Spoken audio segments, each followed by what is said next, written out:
कि एक विधायकी का टिकट पा गए हो तो लग रहा है कि अब सब दुनिया को ही आप उखाड़ पखाड़ के फेंक दोगे। क्या कर लोगे यार? विधायक बन ही जाओगे तो क्या कर लोगे?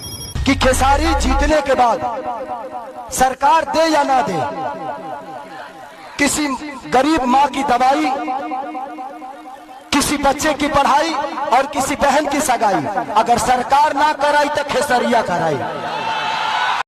वो अधर्मी हो गया, वो सनातन के खिलाफ हो गया, वो स्वार्थ में चला गया, तब चूको मत, बाण चलेगा।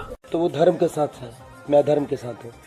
बड़े भाई हैं वो, उनका जवाब देना मेरे लिए जरूरी नहीं है।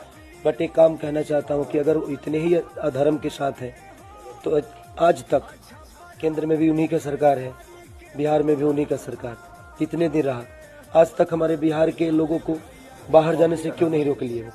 पलायन क्यों नहीं रोका? हमें रोजगार क्यों नहीं दिया? कभी बेरोजगारी पे बात किया है उन्होंने?